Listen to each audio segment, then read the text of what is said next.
अस्पताल में इलाज के लिए ले जाया गया है।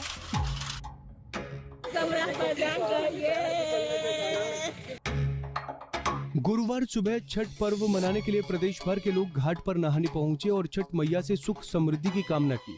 मगर इसी दौरान करनाल की पश्चिमी यमुना नहर में एक हादसा हुआ जिसमें 2 लोगों की पानी में डूबने से मौत हो गई। बता दें कि दोनों डूबने वाले शादीशुदा थे और उनके डूबने से परिवार में मातम छाया है। दर्शकों, ऐसे में यह सोचना आवश्यक है कि यदि छठ पर्व पर छठी मैया और सूर्य देव की पूजा करने से संतान सुख, लंबी उम्र और मनोवांछित लाभ होता है, तो फिर इन लोगों के साथ छठ पूजा के दौरान ही ऐसे हादसे क्यों हो गए? उनकी मौत छठ पर्व पर ही क्यों हो गई? दूसरा, महाभारत काल के सूर्यपुत्र कर्ण से आप सभी परिचित हैं। महाभारत युद्ध में कर्ण की बहुत ही पीड़ादायक मौत हुई थी। तो यदि सूर्य देव की पूजा करने से, उन्हें अर्घ्य देने से लंबी उम्र होती है, मनोवांछित लाभ मिलता है, तो फिर सूर्य देव अपने पुत्र की रक्षा क्यों नहीं कर सके? और जब वे अपने पुत्र की ही रक्षा नहीं कर सके, तो वे आपकी रक्षा कैसे करेंगे? दोस्तों, यहीं से आप समझ लो कि छठ पूजा का विधान इतिहास के अलावा हमारे किसी भी धर्म के प्रमाणित पवित्र गीता चारों वेदों में नहीं है। हिंदू धर्म के पवित्र धर्म ग्रंथ श्रीमद् भागवत गीता अध्याय 6 के श्लोक 16 में कहा गया है कि हे अर्जुन, यह योग ना तो अधिक खाने वाले का, ना ही बिल्कुल ना खाने वाले का, यानी व्रत रखने वाले का, ना अधिक सोने वाले का, ना अधिक जागरण करने वाले का सिद्ध होता है।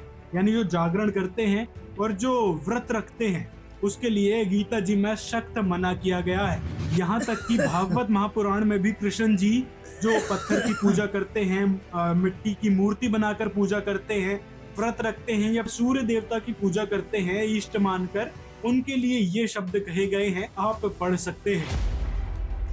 अब जहाँ कृष्ण जी ने साफ स्पष्ट रूप से इन पूजाओं के लिए मना किया है, गीता में भी, पुराणों में भी, और ऐसी पूजाओं को हम यदि करते हैं, व्रत रखते हैं, तो इन सभी मनमाना आचरण यानी शास्त्र विरुद्ध मनमाना आचरण करने वालों के लिए गीता अध्याय 16 श्लोक 23 में कहा है, जो पुरुष शास्त्र विधि को त्याग कर अपनी इच्छा से मनमाना आचरण करता है, वह न सिद्धि को प्राप्त होता है, न परम गति को, और न सुख को ही। अब 24 में बताया कि इससे तेरे लिए, सुन में जाएगा 24वां श्लोक, इससे तेरे लिए कर्तव्य की अवस्था में कौन से कर्म करने चाहिए भक्ति के, कौन से ना करने चाहिए, शास्त्र ही प्रमाण है।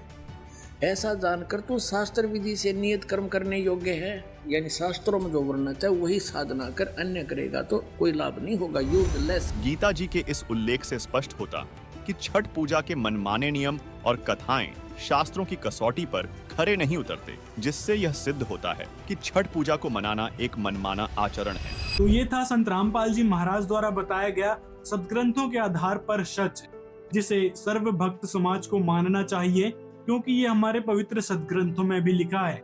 संत रामपाल जी महाराज ही गीता अध्याय 4 के श्लोक 34 में बताए अनुसार तत्वदर्शी संत हैं, जिन्होंने वास्तविक ऑथेंटिक भक्ति विधि बताई है, जिससे हमें ये ब्रह्मा विष्णु महेश देवी देवता लाभ प्रदान करते हैं। हमारे जो कर्मों में दुख तकलीफ लिखी है, उसको भी इसी सत भक्ति विधि से जो संत रामपाल जी बताते हैं, उससे ही टाला जा सकता है।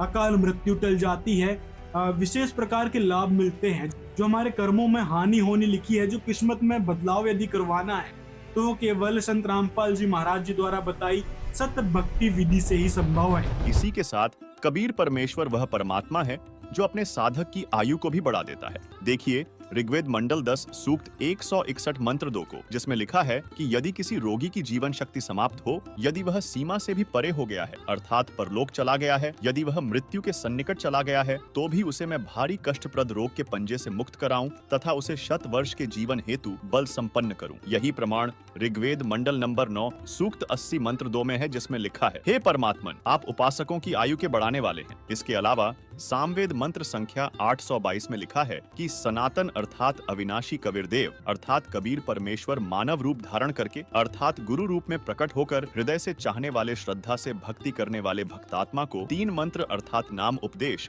जिनका संकेत गीता अध्याय 17 श्लोक 23 में ओम तत् सत के रूप में है, देकर पवित्र करके जन्म व मृत्यु से रहित करता है तथा उसके प्राण अर्थात जीवन श्वासों को जो संस्कारवश गिनती के डाले हुए होते हैं को अपने भंडार से मित्रता के आधार से पूर्ण रूप से बढ़ाता है, जिस कारण से परमेश्वर के वास्तविक आनंद को अपने आशीर्वाद प्रसाद से प्राप्त करवाता है। इससे पूर्णतः स्पष्ट हो जाता है कि हमें छठ पूजा रूपी मनमानी क्रिया को छोड़ एक पूर्ण परमात्मा कबीर जी की सतभक्ति पूर्ण संत सतगुरु रामपाल जी महाराज से लेकर करनी चाहिए, क्योंकि अन्य देवी देवताओं में वह शक्ति नहीं है जो कबीर परमात्मा में है। कबीर परमेश्वर ही वह समर्थ शक्ति है जो हमारे सर्व पापों का नाश कर सकता, कर्म बंधनों से मुक्ति प्रदान कर सकता है तथा हमारी आयु बढ़ाने के साथ साथ हमें सर्व सुख प्रदान कर सकता है। इसलिए छठ पूजा के आडंबर मनमाने आचरण को छोड़े। दोस्तों, संत रामपाल जी महाराज के इस ज्ञान पर और ये छठी पूजा का जो लोग व्रत करते हैं उस पर आपके क्या विचार हैं, तो हमें कमेंट में जरूर बताएं